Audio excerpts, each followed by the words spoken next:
හරි. අපි කියමු බලන්න මොකද්ද මේකේ තියෙන්නේ. වර්ණීය පරිමාණයේ ප්‍රධාන පරිමාණය මිලිමීටර වලින් සමන්විතයි. ඒ වර්ණීය පරිමාණය සාදා ඇත්තේ 9 මිලිමීටර කොටස් 10කට බෙදීමෙන්.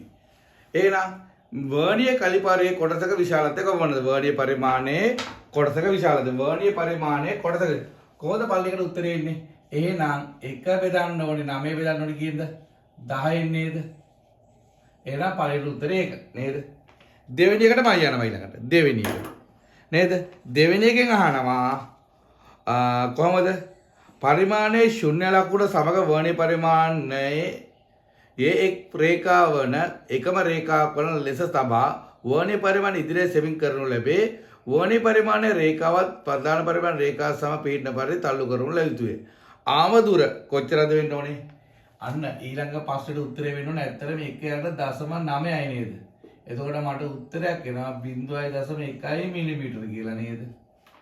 0.1 මිලිමීටර. ඊළඟට අහනවා මේ පරිමාණය කුඩා මිනිම. අර අපි ඉස්සෙල්ලත් කුඩා මිනිම ගන්න ගන්නවා නේද? කුඩා මිනිම කියන්නේ ප්‍රධාන පරිමාණයත් වර්ණීය පරිමාණයත් අතර කොටසක අතර වෙනස. එහෙනම් 1 මිලිමීටර නේද? 1.1 මිලිමීටර තමයි උත්තරේ වෙන්නේ. හරි. ඊට පස්සේ ඔයගොල්ලෝ දන්නවා වර්ණීය පරිමාණයක් ගත්තොත් නේද? මේ වර්ණීය පරිමාණයක් ගත්තොත් මේ වර්ණීය පරිමාණය මොනවද තියෙන්නේ? මේ දෙකට කියනවා සචල හණු. සචල නෙමෙයි අචල හණු. මේවා සචල හණු. මේ තියෙන මොනවාද? අභ්‍යන්තර හණු, බාහිර හණු, ගැඹුර මයින කූර. ඒ වගේම පුතේ මේකේ නෑ. මෙන්න මේකට කියනවා මොනවද? මොකද්ද? අගුල ඇනේ නේද? අපි දන්නවා මොකද්ද මේක කරන ක්‍රියාවලිය? සචල හණු අචල පවත පාටක ගන්නාතුරු සචල හණු අචල පවත්වා ගැනීම නේද? මේක අර ගැඹුර මයින කූර කැඩලා තියෙන්නේ නේද? ගැඹුර මයින කූර කැඩලා තියෙන එකයි ඈ. එතකොට මේ වර්ණීය කැලිපරේ තියෙන්නේ වර්ණීය කැලිපරේ තියෙන්නේ. හරි. ඕකේ. බලමු එහෙනම් අපි කොහොමද කියන්නේ කියලා. 0.5 කරන බාහිර අණු නේද? බාහිර විස්කාමයේ මනින්න මොනවද ගන්නෙ? බාහිර අණු. අභ්‍යන්තර විස්කාමයේ ගනින්න නේද? අභ්‍යන්තර විස්කාමයේ මනින්න මොනවද ගන්නෙ පුතේ? අභ්‍යන්තර විස්කාමයේ මනින්න මේ දෙක ගන්න. දෙපැත්තට තියෙන දෙක හොඳට බලන්න. මේ දෙපැත්තට තියෙන මොනවද මේකට කියනවා? අභ්‍යන්තර හණු නේද? ඊළඟට බලන්න නලයේ දිග. නලයේ දිග ඉතින් ගොඩක් දිග නම් නේද? අපිට ගන්න පුළුවන් නලයේ දිග බාහිර නේද? බාහිර හණු වලින් මනින්න පුළුවන් බාහිර විස්කම් ලොකු ලාණයක් නෙමෙයිනේ. ඒ හින්දා අපිට ගත්තා කියලා.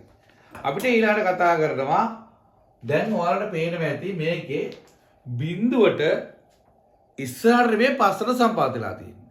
එහෙනම් මේක කියන මූලාංක දෝෂයක් කියලා. මූලාංක දෝෂය කතා කරන්න යනකොට අපි දන්නවා ඍණ මූලාංක දෝෂය සහ ධන මූලාංක දෝෂය ගන්නම නම් කිසිම අවුලක් නැහැ පුතේ. වර්ණීය පරිමාණයේ අර සමපාත වෙලා තියෙන කොටස් ගණන කුඩා මිනිම වැඩි කළ එකපාර ගත්තා. හැබැයි මේ ඍණ මූලාංක දෝෂයක් ගන්නකොට එහෙම කරන්න බෑ.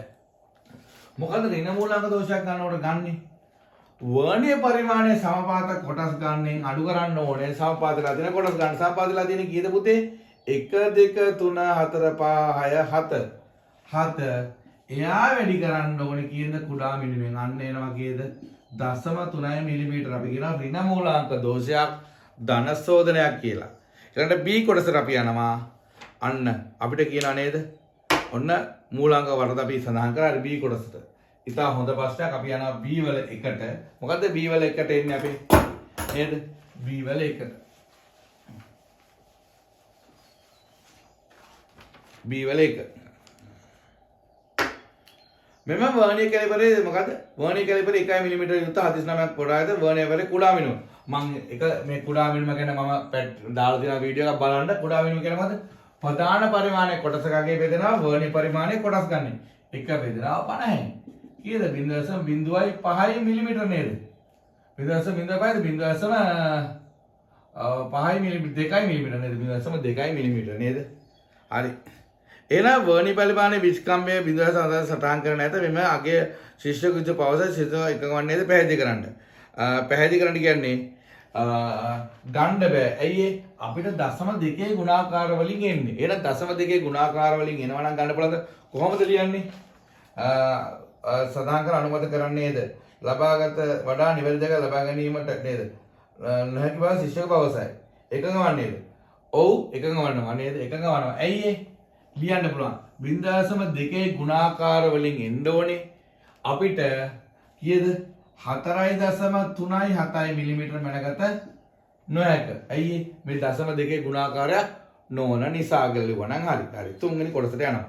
මෙම දණ්ඩය විශ්කාමයේ වඩා නිවැරදි ලබා ගැනීම වෙනත් උපකරණයක් සඳහන් කරන්න. ඉතින් අපිට ලියුව හැකි මොකද්ද? මයික්‍රොස්කෝප් ආමානය නේද? මයික්‍රොස්කෝප් ආමානය ගන්න පුළුවන් මේක නිවැරදි කරගන්න. මයික්‍රොස්කෝප් ආමානය මනින්න පුළුවන් උපරිමකේ කීයද? 2යි කියන්නේ 25 මිලිමීටර. ඉතින් අපි දන්නවා මයික්‍රොස්කෝප් ආමානයක් යන්න පුළුවන්. හරි. එහෙනම් ඒ ප්‍රශ්නෙට අපි ඉවරයි. අපි මම බැලුවේ පොඩ්ඩක් මේ වර්ණි කැලිපරේ තීරි ගැන කතා කරන්න. හරි. දෙවෙනි ප්‍රශ්නට යනවා. මේක ඝර්ෂණයේ සම්බන්ධ එකක්. අපි කතා කරමු කොහොමද කියලා. හරි. ඉස්සෙල්ලාම තියෙනවා ස්පර්ශක පෘෂ්ඨයේ ස්ථිති ඝර්ෂණ සම්පූර්ණ මියුස් සඳහා ශිෂ්‍ය කෘති පණුම් කරලාද නේද එකක් වේ ස්කන්ධ m නෝඩ් දිලා දෙන 250 ලීකොට අතර අලුත් තිරස්මතලා අවිතන් තඳ සුමට කප්පියම දීලවා කප්පිය තන්තෝ තිරස්තන සලකා ලබා දෙන ලදී. තුලාදේ ස්කන්ධ ගෑම් 15 වගේ ස්කන්ධයක් ඇති පැඩිය යුතු ලී නිශ්චිතතාවය පැවතුනේ. මෙම ලී කුට්ටිය මත ක්‍රියා කරන ඝර්ෂණ බල කොපමණද? ඝර්ෂණ බලය කොහොමද? අපි වස්තුවක් මත දැම්මොත් එහෙම දන්නවා මොනවද ඝර්ෂණ සංගුණකය? අභිලම්බ ප්‍රතික්‍රියාව මේ පැත්තට තියෙන ඝර්ෂණ බලය. නේද? ඝර්ෂණ බලය කොහොමද? එහෙනම් අපිට කෙලින්ම ඝර්ෂණ බලය හොයන්න පුළුවන් කොහොමද? ඉස්සල්ලාම නේද? පළවෙනි ඝර්ෂණ බලය කොහොමද? ප්‍රතික්‍රියාව සොයා අභිලම්බ.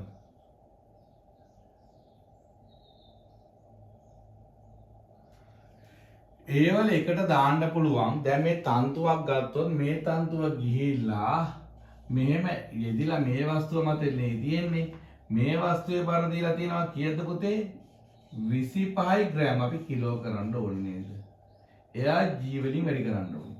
එහෙනම් අපි දන්නවා තියෙන තන්තු වල ආතති සෑම තන්තුවක ආතති මොකද වෙලා තියෙන්නේ? සමානයි. එහෙනම් පළවෙනි එකට මොකද දෙන්න ඕනේ? F සමානයි T. එහෙනම් ඝර්ෂණ බලය සමානයි මෙතන ගත්තොත් එහෙම T සමානයි කියද පුතේ 25යි 250 බෙදීම 10යි ඒ කියන්නේ කිව්ද 0.25 නිව්ටන්. එහෙනම් මෙතනත් දෙන්නේ 0.25 නිව්ටන්. එහෙනම් පළවෙනි උත්තරේ කිව්ද ඝර්ෂණ බලය කොහොමද එහෙනම් ඒ ගන්න. ලී මාර්ගය මත කියන අභිලම්බ ප්‍රතික්‍රියාව කොහොමද? හරි. අභිලම්බ ප්‍රතික්‍රියාව අපිට කොහොමද ගන්න අභිලම්බ ප්‍රතික්‍රියාව?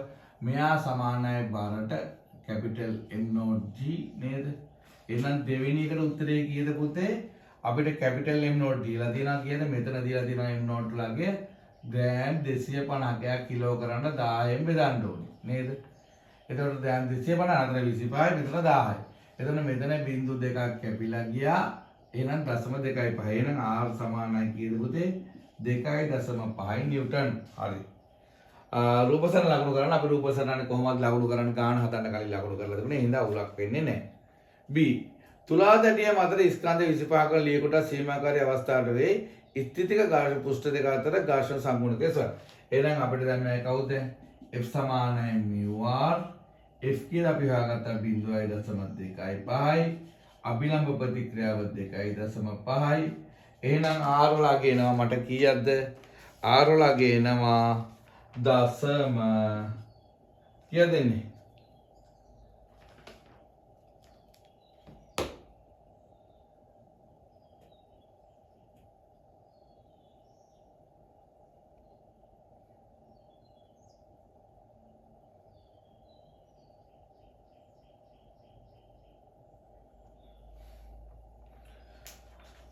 මට එනවා දශම එකක් කියලා නේද මියුවලගේ.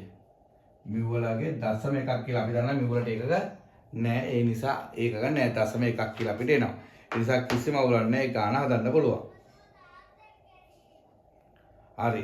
ඊළඟට යනවා ලී කුට්ටිය මත 250ක් ස්කන්ධය තැබෙවර සීමාකාරී සමුතුලිත අවස්ථාවට පත් කිරීමද තුලා තැටිය පරිවර්ත ස්කන්ධේ ග්‍රෑම් වලින් සොයන්න.